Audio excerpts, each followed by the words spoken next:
I love horror movies, but I hate producer talk and marketing gimmicks.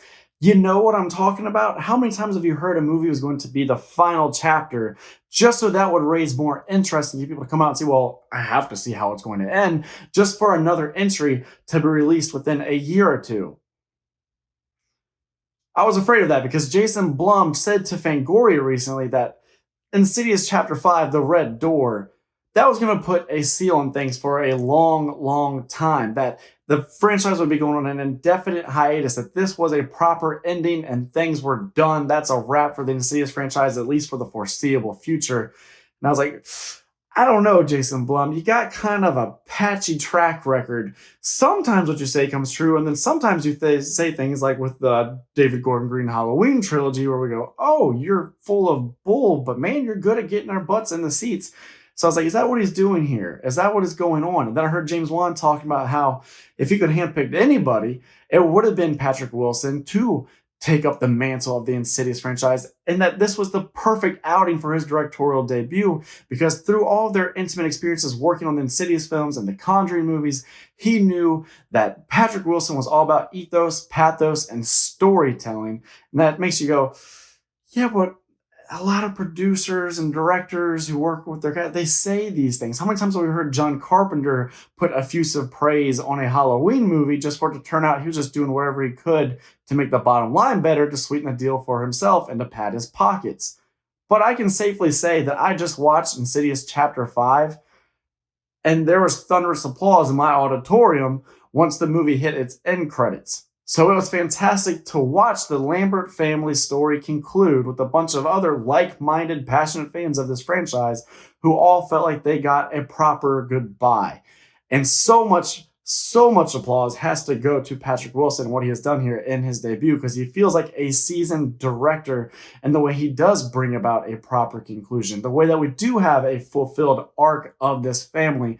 And when things open, I have to say, I was a bit concerned because this movie opens and we see that the grandmother portrayed by Barbara Hershey in the first two installments has passed away. And already you're like, okay, well, that's a little bit darker. That she's like such a sweet lady. She was such a strong matriarch of this family unit, and she obviously did a great job bringing up Josh, despite some, crazy circumstances, not having a father present, and then him being stalked by the bride in black. But she brought in Elise, she took care of things, and she did the best that she possibly could, only to have to redo it all and shepherd them through this once the grandson Dalton started being attacked in a similar fashion. So already you're like, oh, well, that's sad. Well, what's going on with the rest of the family? Oh, it seems like things aren't great between Dalton and Josh. I watched Josh go through basically literal hell for that boy. That's not great. I hope this gets better. Well, at least, there's Renee. She was always such a sweet pillar of the family. Her and Josh were always such a great couple. Oh, they are divorced. And so you're sitting there, you see all of our characters that we love so much cast in black, and they're at the funeral, and you go, oh, this feels different. This feels heavy. This doesn't feel like the popcorny flick that I know and love when I think of Insidious. And I have to say, Insidious Chapter 5 is not that. This movie will give you a lot of what you expect, and you will get the demons that you are coming for. You will see old Darth Maul, the lipstick demon, the man with the face on fire. And he has a new design that I thought was actually really cool. And I don't want to spoil anything, but you see him get a little bit further in his pursuits than we ever had before. And I thought that was just downright awesome.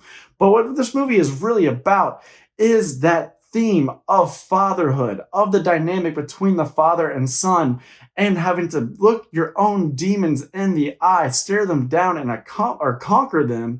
You can't just repress them if you want to save yourself and save the next generation. And that's not new. The sins of the father have always been baked into this franchise, even starting with the first entry. I just think we really fleshed them out in a new way. Like, we really went after it in this final film.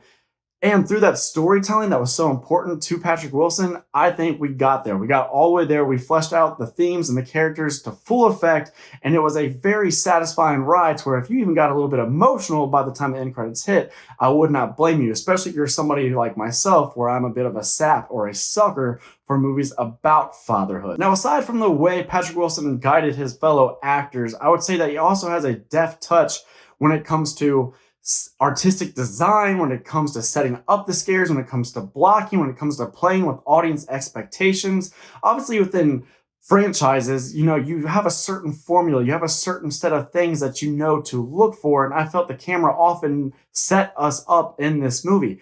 Case in point, Insidious 1 has one of the biggest, most known jump scares of all time when that Darth Maul demon pops up behind Josh. I can still hear that voice.